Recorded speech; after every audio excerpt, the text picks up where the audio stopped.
బాప్తిస్మం మామూలు విషయమేం కాదు. బాప్తిస్మం అంటే క్రీస్తుతో పాటు నువ్వు చనిపోయిన వాడిగా ఉండాలి, క్రీస్తుతో పాటు సమాధి చేయబడిన వాడిగా ఉండాలి.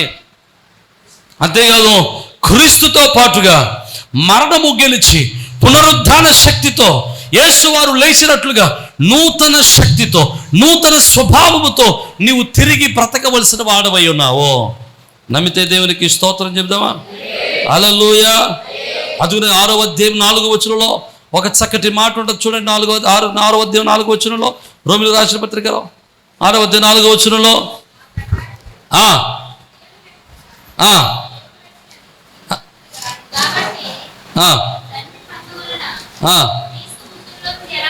క్రీస్తు మృతుల్లో నుండి ఎలాగైతే లేపబడ్డాడో అలాగునే మనము నూతన జీవము పొందునట్లు ఆమేన్ హల్లెలూయా. ఎందుకు మనం బాప్తిస్మం పొందుతున్నామంటే క్రీస్తుతో పాటు సమాధి చేయబడుతూ ఉన్నాం. అదే బాప్తిస్మం ఇచ్చేటప్పుడు తప్పనిసరిగా చాలామంది అడుగుతారు, అయ్యా బాప్తిస్మం చిలకని బాప్తిస్మం ఇచ్చేయచ్చు కదా అంటారు. చాలామంది అంటారు జెండా కింద బాప్తిస్మం ఉంది కదా అంటారు, అగ్ని కింద బాప్తిస్మం ఉంది కదా అంటారు. కానీ బాప్తిస్మం ఇదేది కూడా వాక్యానుసారమైనది కాదు, ఇది కూడా వాక్యానుసారమైనది కాదు. ఒక వ్యక్తిని సమాధి చేసేటప్పుడు ఎలా సమాధి చేస్తాం? రాళ్ళు ఇసుక పెడతామా? చచ్చిపోయిన వ్యక్తిని బట్టలు ఇసుక పెడతామా? మరి ఏం చేస్తాం? సంపూర్ణంగా మట్టిలో కప్పి పెడతాం, ఏ విధమైన వాసన మరల బయటికి రాకుండా. అలాగనే బాప్తిస్మం అనేటువంటిది కూడా క్రీస్తు ప్రభువు వారు మనకు ఒక మాదిరి చూపించాడు. ఆ మాదిరిలో మనము నీటిలో బాప్తిస్మము పొందాలి. అర్థమైతే దేవునికి స్తోత్రం. నీటిలో మనం బాప్తిస్మం పొంది సంపూర్ణంగా ముళ్ళబడ్డాం, సంపూర్ణంగా ముంచాలి. అలా బాప్తిస్మం అంటే అర్థమే ముంచుట. బాప్తిస్మం అనేటువంటి పదానికి, గ్రీకులో ఉన్న పదానికి ఉన్న అర్థం ఏంటంటే ముంచుట. ముంచబడాలి, సమాధి చేయబడాలి. అప్పుడు మరలా తిరిగి క్రీస్తు ప్రభువు ఎలాగే సమాధిని గెలిచి తిరిగి లేచాడో అలాగే మనం నూతన స్వభావం కలిగిన వారేమై ప్రాచీన స్వభావాన్ని పాతిపెట్టి నూతన స్వభావంతో తిరిగి లేపబడాలి. నమ్మిన వాళ్ళ దేవునికి స్తోత్రం చెప్దాం. హల్లెలూయా. అందుకనే సంఘంలో చాలామంది నేను ప్రభుపాలన ఇచ్చేటప్పుడు ఒక విషయం చెప్తూ ఉంటాను. ఎలాగంటే సంఘంలో ఉన్నవారు ఎవరైనా సరే, ఇప్పుడు ఇక్కడ ఉన్నటువంటి వారు ఎవరైనా సరే, మీరు ఎక్కడ బాప్తిస్మాలు పొందినా మాతో కలిసి ప్రభు రక్తాన్ని, ప్రభు శరీరాన్ని తీసుకోవచ్చు. కానీ ఆ బాప్తిస్మం ఏ బాప్తిస్మం అయి ఉండాలంటే నీటిలో ముంచేటువంటి బాప్తిస్మం అయి ఉండాలి. మన సంఘంలో ఒక సహోదరు ఉండేవారు ఉన్నారు. ఆవిడ జెండా కింద బాప్తిస్మం తీసుకున్నారు. ఆవిడికి నేను ప్రభుబాలు ఇవ్వలేదు. వాళ్ళ ఇంట్లో వాళ్ళు అడిగారు, ఎక్కడ బాప్తిస్మం పొందిన వాళ్ళకైనా ఇస్తున్నారు, మా అమ్మాయికి ఎందుకు ఇవ్వట్లేదండి అని అడిగారు. అప్పుడు అడిగితే ఆవిడ కూర్చోబెట్టి బాప్తిస్మం అంటే ఏంటో వివరించి చెప్పాను. ఆ బాప్తిస్మం అర్థం ఏంటో వివరించి చెప్పాను. అప్పుడు ఆ స్త్రీ లేకపోతే ఆ సహోదరి బాప్తిస్మం పొంది సంఘంలో చేర్చబడింది. దేవునికి స్తోత్రం చెప్దాం. హల్లెలూయా. నీటిలో ముంచి బాప్తిస్మం పొందారనుకోండి, మీరు క్రీస్తు సంఘంలో పొందిన వాళ్ళు ఉన్నారు, ఇక్కడ శివంతడిలో పొందిన వాళ్ళు ఉన్నారు, ఆయా సంఘాల్లో బైబిల్ మిషన్లో పొందిన వాళ్ళు ఉన్నారు, లేకపోతే జీడిఎంలో బాప్తిస్మం పొందిన వాళ్ళు ఉన్నారు, వేరే వేరే సంఘాల్లో బాప్తిస్మం పొందిన వాళ్ళు ఉన్నారు.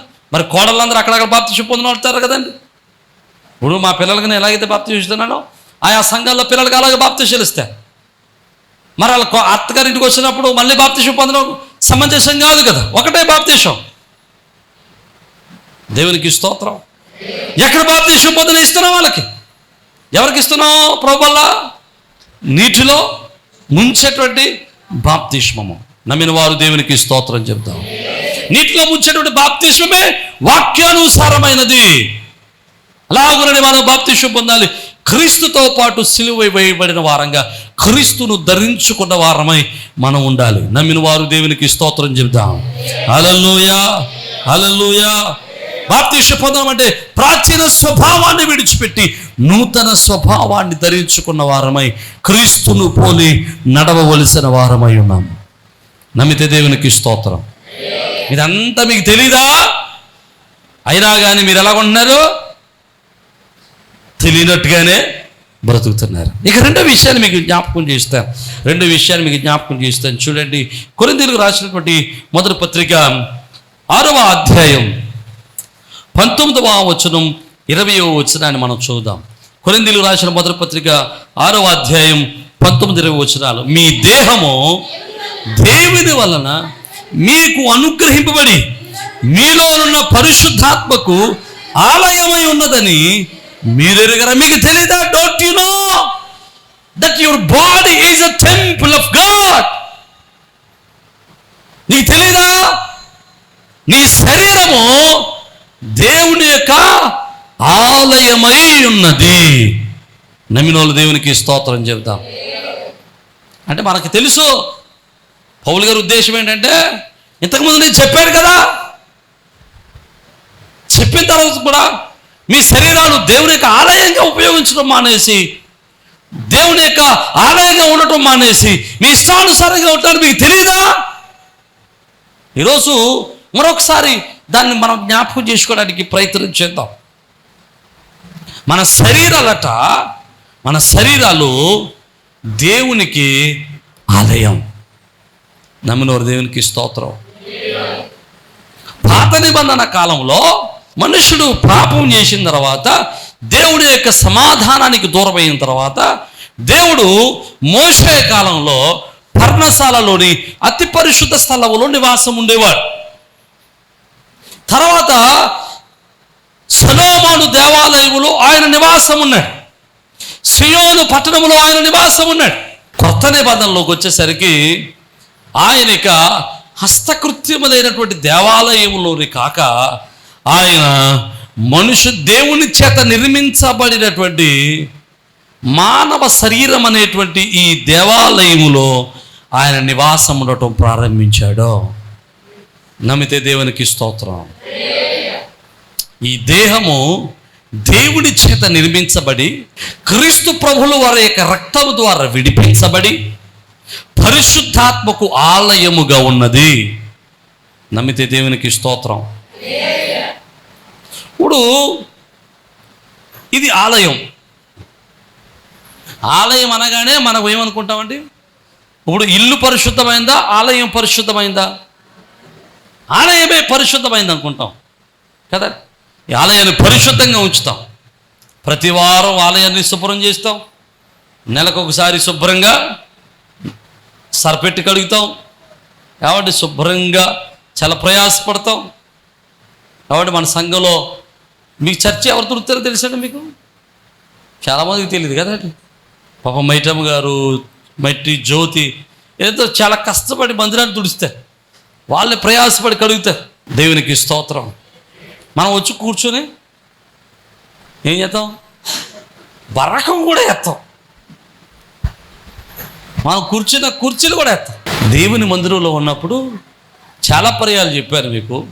దేవుని ఆలయానికి వచ్చినప్పుడు తప్పనిసరిగా ఏదో ఒక పరిచర్య, ఏదో ఒక పని చేసి వెళ్ళాలి. ఇలా వచ్చి కూర్చుని వెళ్ళిపోవటం కాదు. ఏదో ఒక పని నెత్తుక్కుని చేయాలి. పాస్టర్ గారు మాకు చెప్పొచ్చు కదా, మేము చేస్తాం అనొద్దు. బోల్డ్ పని ఉంటుంది. ఇప్పుడు అలాగే భోజనాలు జరుగుతాయి కదండి.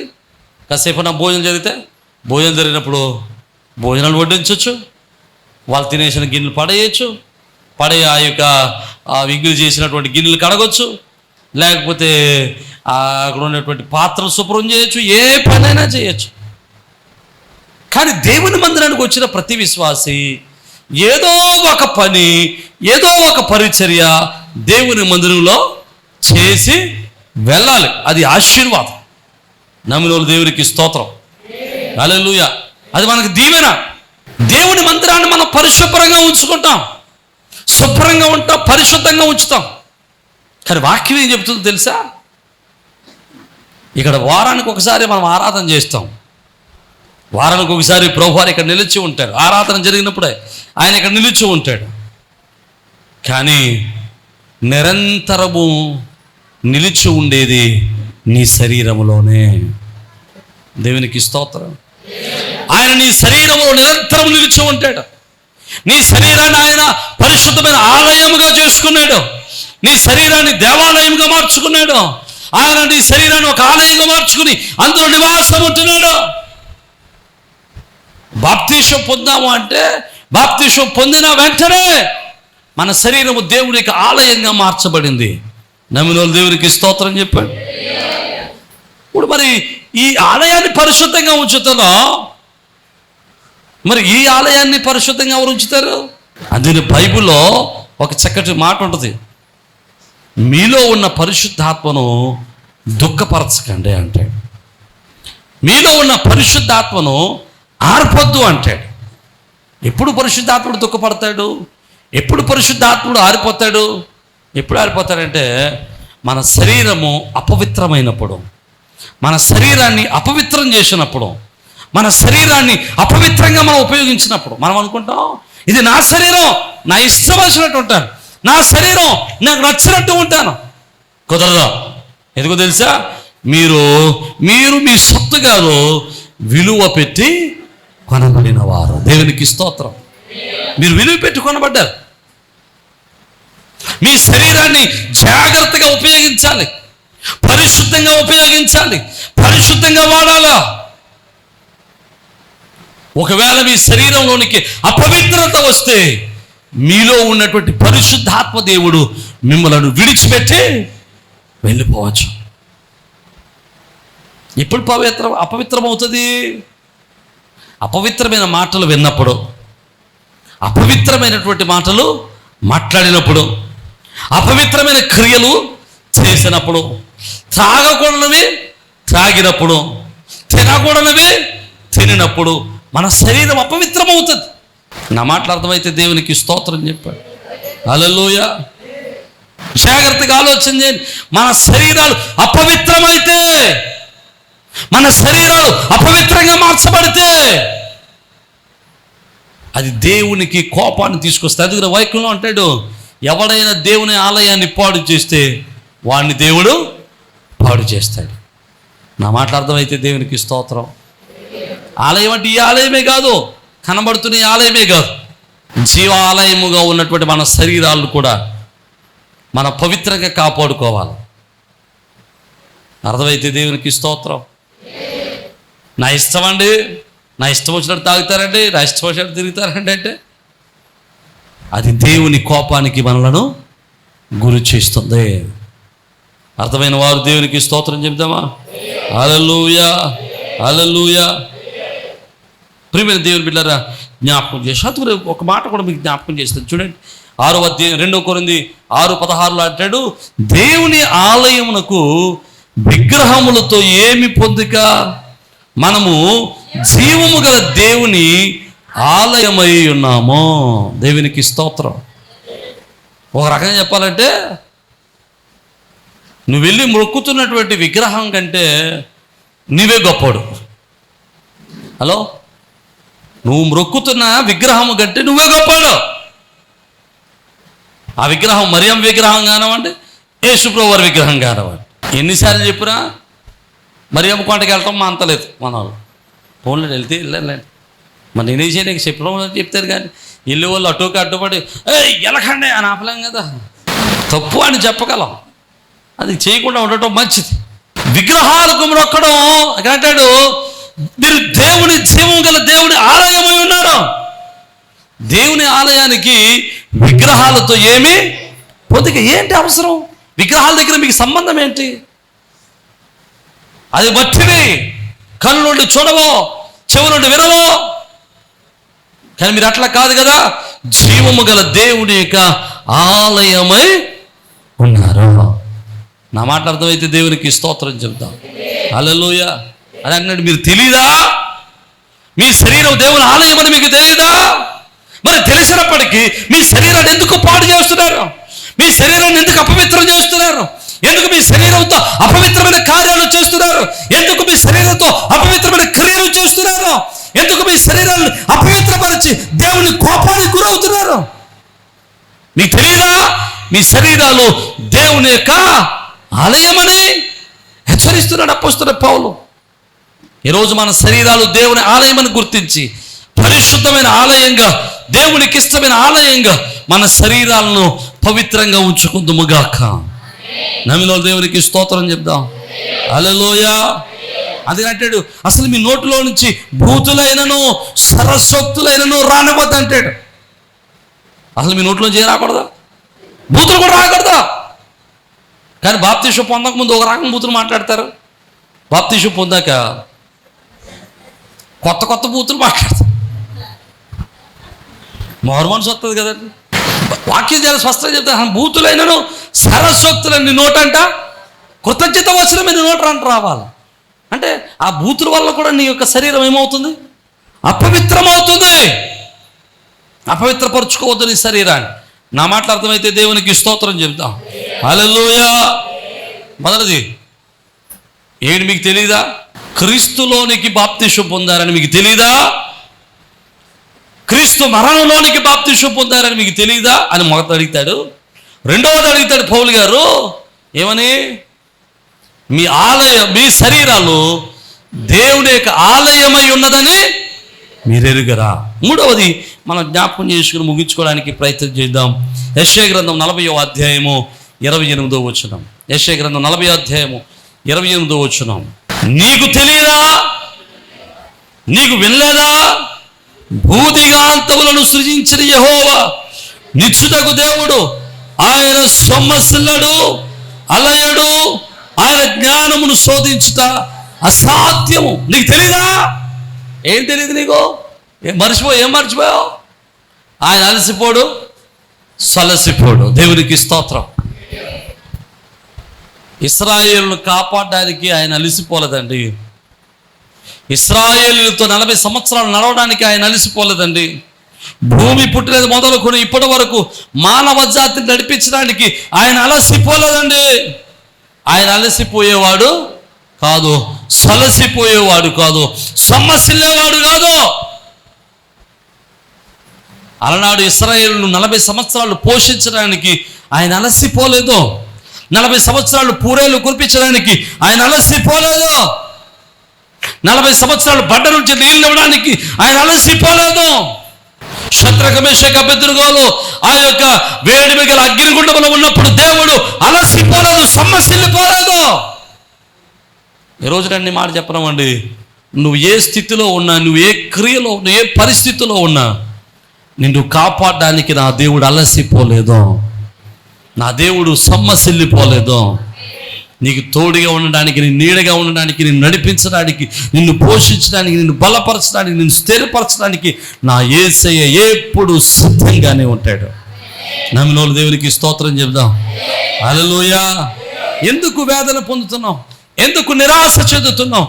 ఎందుకు ఆ వేదన పొందుతున్నావు? ఎందుకు బాధపడతా ఉన్నావు? ఎందుకు కన్నీరు కాలుస్తున్నావు? అయ్యో నా పరిస్థితి ఇలాగుంది, నా బ్రతుకు ఇలాగుంది, నా జీవితం ఇలాగుంది, నన్ను బ్రతికించేవాడెవడు, నన్ను స్థిరపరిచేవాడెవడు, నా బ్రతుకును మార్చేవాడెవడని ఎందుకు వేదన చెందుతున్నావు? నిన్ను కాపాడేవాడు అలసిపోడు, నిన్ను కాపాడేవాడు సొమ్మసిల్లడు, నిన్ను కాపాడుటకు ఆయన ఎప్పుడు కూడా సిద్ధంగా ఉండేటువంటి దేవుడు. నమ్మినోళ్ళు దేవునికి స్తోత్రం. నీ పరిస్థితులు మార్చడానికి సిద్ధంగా ఉన్నాడు, నీ బ్రతుకును మార్చడానికి ఆయన సిద్ధంగా ఉన్నాడు, నీ స్థితిగతులను మార్చడానికి ఆయన సిద్ధంగా ఉన్నాడు, నీ బ్రతుకులు ఆనందాన్ని ఇవ్వడానికి ఆయన సిద్ధంగా ఉన్నాడు, నీ బ్రతుకులు సంతోషంతో నింపడానికి నా సేవుడు సిద్ధంగా ఉన్నాడు, నీ కన్నీటిని ఆంక్షగా మార్చడానికి నా యేసయ్య సిద్ధంగా ఉన్నాడు. నువ్వు ఎలాంటి దుఃఖంలో ఉన్నా, ఎలాంటి బాధలో ఉన్నా, నా యేసయ్య నిన్ను విడిపించడానికి సిద్ధంగా ఉన్నాడు. హల్లెలూయా. ఇది మర్చిపోవద్దు. నీకు తెలియదా? మర్చిపోవద్దు. ఏది మర్చిపోవద్దు? ఆయన అలసిపోయేవాడు కాదు. నా మాటలు అర్థమైతే దేవునికి స్తోత్రం చెబుతాం. 3 విషయాలు మనం ఈరోజు జ్ఞాపకం చేసుకోవాలి. ఒకటి ఏంటి? ఆయన మనం బాప్తిసం పొందామంటే ఎక్కడ బాప్తిసం పొందినట్టు? ఆయన మరణములోనికి ఆయన పునరుద్ధానంలోనికి బాప్తీసం పొందినట్లు, ఇక మనం క్రీస్తు స్వరూపంలోనికి బాప్తీసం పొందినట్లు. రెండవది, మన శరీరమే దేవుని యొక్క ఆలయముగా ఉన్నది. అది మనం గుర్తించుకోవాలి. మన శరీరాన్ని పవిత్రంగా చూసుకోవడం ద్వారా మనం ప్రభువుని ఆరాధించినట్లే. మూడవది, ఆయన అలసిపోయేవాడు కాదు, సొమ్మసిల్లేవాడు కాదు. అటువంటి భాగ్యము దేవుడు మనందరికీ అనుగ్రహించి తన కృపలు స్థిరపరచును గాక. తలలో ఉంచండి, చిన్న ప్రార్థన చేద్దాం. మన మనస్సులను ప్రభు వైపు త్రిపుదాం, మన ఆలోచనలన్నీ ప్రభు వైపు త్రిపుదాం. అయ్యా, నేను బాప్తీసం పొందానే కానీ బాప్తీసం యొక్క అర్థం ఏంటో నాకు తెలియదు నాయన. బాప్తీసం పొందానే కానీ అయ్యా యువతని బాప్తీసంలో ఉన్న భావం ఏంటో నాకు తెలియదు ప్రభు. ఈరోజు నేర్చుకున్నాను అయ్యా, నీతో పాటు శిలువ మరణం పొందటం, నీతో పాటు సమాధి చేయబడటం, నీతో పాటు తిరిగి లేవడం, మా జీవితాలు నీకు అప్పగించడం, క్రీస్తు స్వారూప్యంలోనికి మేము మార్చబడటమే, ప్రాచీన స్వభావాన్ని మార్చుకోవడమే, నూతన స్వభావాన్ని ధరించడమే బాప్తిస్మమని నేను గుర్తించలేకపోయా. అయా, ఇక నుంచి ఆయన ప్రాచీన స్వభావాన్ని విడిచిపెట్టి నవీన స్వభావం ధరించి మారు మనస్సు పొంది నీవే దేవుడు అని, నీవే రక్షకుడు అని గుర్తించి మేము జీవించటకు సహాయం దయచే. అయా, మా దేహాలు నీ ఆలయమని మేము గుర్తించలేకపోయాము.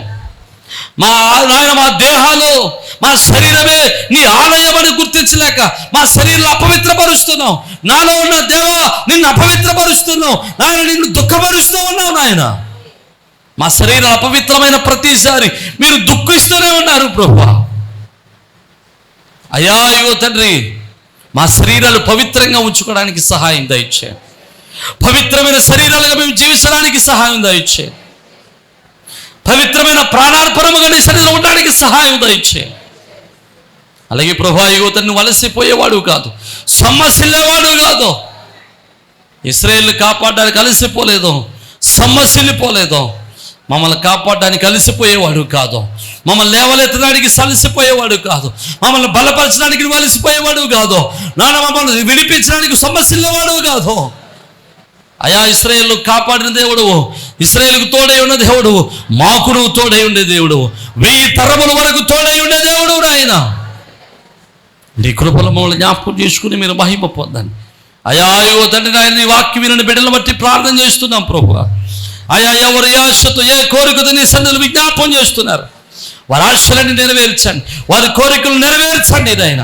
వారి కుటుంబ సమస్యలు తొలగించండి నాయన, వారి కుటుంబ రోగములను తొలగించండి నాయన, వారి బలహీనతలు విడుదల ఇచ్చండి ప్రభువా. అనారోగ్యమును యేసు నామములో స్వస్థపరచండి ప్రభువా. రుణభారములు యేసు నామములో తీర్చబడును గాక. వారి బలహీనతలు యేసు నామములో స్వస్థపరచబడును గాక. వారి కుటుంబంలో సమాధానము కలుగునుగాక, నెమ్మది కలుగునుగాక. ఎవరి ఆశతో ఉన్నారో వారి ఆశలన్నీ యేసు నామములో నెరవేర్చబడునుగాక. నీ కృపను అనుగ్రహించి మీరు మహిమ పొందమని యేసు పరిశుద్ధ నామమును బట్టి మిమ్మల్ని స్తుతించి చోడికి వేడుకొనుచున్నాము మా పరమ తండ్రి, ఆమేన్. ప్రభునందు ప్రియ సజీవ స్వరం అనేటువంటి యొక్క వర్తమానాన్ని వింటున్నటువంటి మీ అందరికీ ప్రభునాన్ని బట్టి శుభాలు. మీ గృహాలలో మీతో కలిసి ఏ విధంగా ప్రభువును ఆరాధించడానికి ప్రభు ఇచ్చిన సమయాన్ని బట్టి ప్రభువుని స్తుతిస్తూ ఉన్నాను. ప్రతిదినం మీరు వీక్షిస్తున్న ఈ వర్తమానాలను బట్టి మీరు ఆశీర్వదింపబడుతున్నారని మేమెంతగానో ప్రభునందు ఆనందిస్తూ ప్రభువును స్తుతిస్తూ ఉన్నాం.